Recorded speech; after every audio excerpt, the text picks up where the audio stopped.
What's going on, U.S. history kids? Mr. Tomei here, back at it with another lecture video for y'all. This lecture video is going to talk about the Great Recession and the Obama years. So what happens after Bush leaves the presidency. We'll talk about what the Great Recession is, what that means. Y'all were very young when that happened. Slowly getting closer to the present day, okay? So the Great Recession. Pretty much the most severe economic downturn since the Great Depression, right? And it was caused by a variety of complex reasons, but when you really boil it down, it ultimately was caused by greed, with the majority of the accountability falling on the richest and the most powerful companies in the world. This happened at the end of Bush's presidency and was the only, I should say, only continued to ruin his legacy as president. Um, these are just some of the reactions on that day right down there of when the big crash happened. Um, we'll talk more about this in class, but um, the reason the Great Recession happened is it's mostly caused by bad investment practices. Investment companies, housing, mortgage lending companies, banks, etc., they all started figuring out ways to loan people large sums of money, primarily for buying a home or other things, but the housing market was the big driving force behind this. Um, and to be able to own a home, you have to typically have either a decent amount of money, also known as like capital, and you got to have a pretty good credit score that represents and shows that you can pay back um, money that you've borrowed. In the 80s and the 90s, these investment companies, they were like, you know what, we're running out of people to lend to, but what if we packaged and figured out a way to lend to people who had no business really even affording some of these houses? So you had people working at Taco Bell paying a mortgage for a home, right? That was worth maybe a couple $100,000. Those people at Taco Bell had no business, right, being loaned the money that they were being lent. But the way the big business, smart brain people, the investors, the bankers, the way they, you know, package the deals, that they were able to kind of, you know, legally do so. They were able to bend the rules up to the limit, and they were able to hide the fact that eventually a lot of these people were not going to ever be able to pay back the money, but they would get bonuses, right, for selling a mortgage, right? The big wigs at the banks and the housing mortgage lending companies and whatnot, they'd all get big bonuses, right? And so the more and more mortgages they sold, the more money they got, right? And they were even making a little bit of money back when people were trying to pay. But a mortgage takes a long time to pay back, 30 years. So when this was getting done in the 80s to the 90s, people were doing fine. But now we get to the 2000s when all of a sudden a lot of these mortgages are starting to kind of reach their end date and like, hey, you got to pay us back or we're coming in to foreclose your home if you can't pay us back. So the rich got rich and the poor got poor. The person working at Taco Bell, they eventually lost their home, and then their neighbor lost their home, and then this multiplied, not just regionally, a couple hundred people, not a couple, we're talking hundreds of thousands of homes, millions upon millions of people got caught up into this trap. Because a big message of America and a part of the American dream is to own a home, really at oftentimes at any cost necessary. So 2007, 2008, all of a sudden, all these mortgages failed.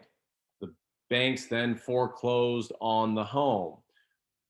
All this happened really fast and dramatically. This meant now that a lot of these lending and investment companies, right, they now had no real true capital. They didn't have anyone anymore paying back their loans. So a lot of these places, these gigantic businesses, almost unfathomable to believe, they failed. And this is a ripple effect, right? It sent shockwaves throughout the entire economy. Banks back up these lending companies, right? Then the banks were affected because people lost their homes. There's other economic downturn effects with that, right? So now people have less money to spend. If people aren't spending money, that's going to affect the economy in general, right? You'll learn a little bit more about this in like your economics class next year. But essentially, this greed in the 80s and 90s set us up for failure 2007, 2008, 2009, and we pretty much went off the cliff economically. The movie The Big Short, which I recommend watching, it's a little confusing, but it's actually really entertaining. It's also kind of funny. It does a good job of trying to explain what happened because a lot of this can be complicated as best as possible. I suggest y'all watch it. And here's the aftermath of the Great Recession. Again, this is at the end of kind of President Bush's second term. So he's already very unpopular because of the war on terror, and this just makes it worse. Unemployment goes up to 10%, very high numbers. We really haven't, you have never seen those numbers in your life. You guys were babies when this happened, but, um, you know, I remember what it was like, and my mom lost her job and all this, right? Most of my friends had a parent that lost their job. It was pretty real, right? Um, Millions of people lost their homes, which was very scary, right?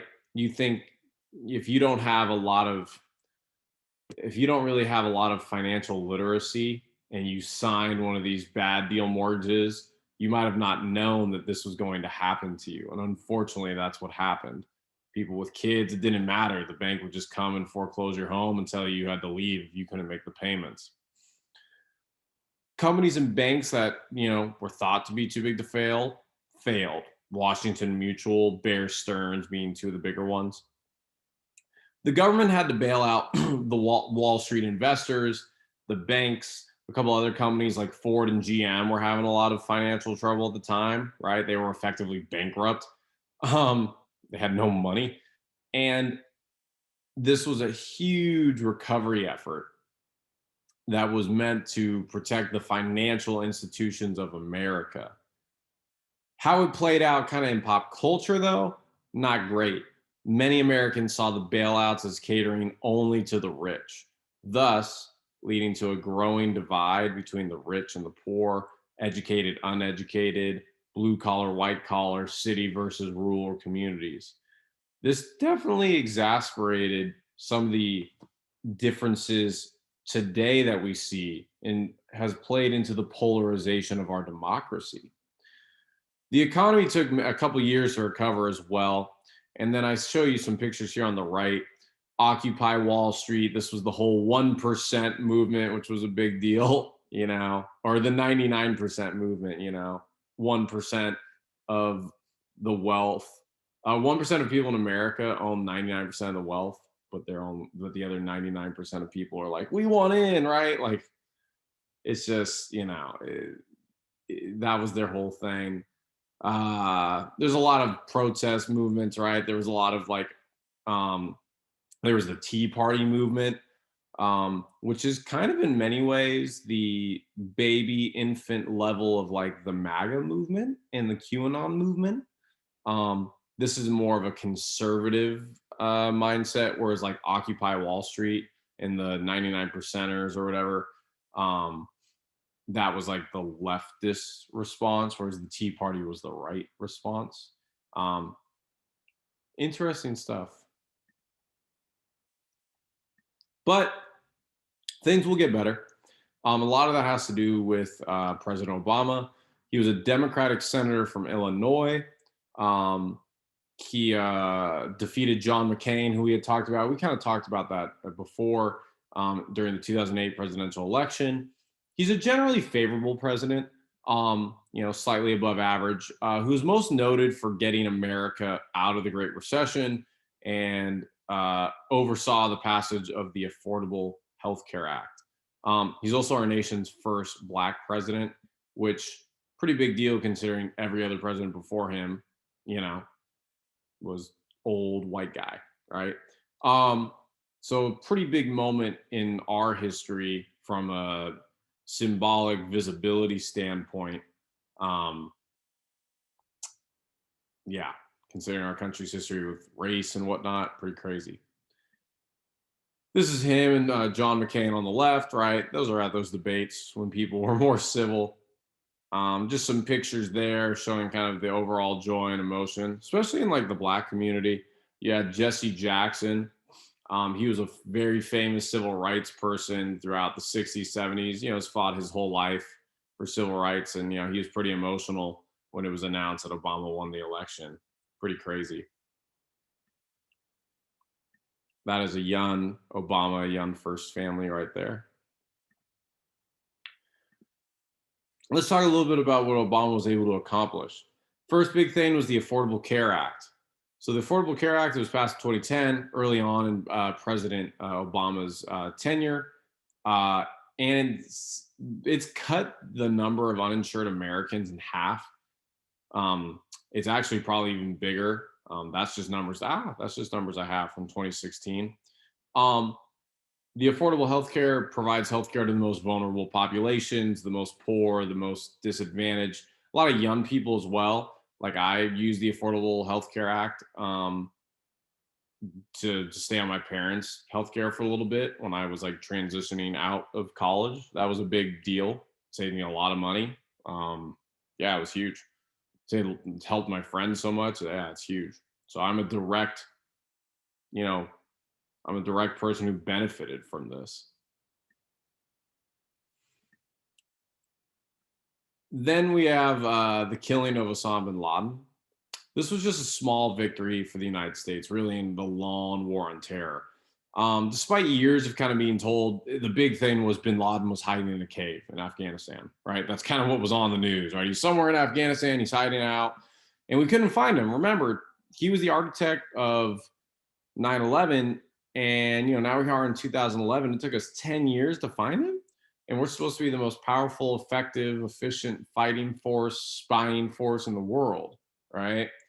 Um, he ends up being found in a neighboring country known as Pakistan, in a housing compound in a pretty medium-sized city, like a size city a little bit bigger than Hayward. Like, it's not like a middle of nowhere cave like we were told.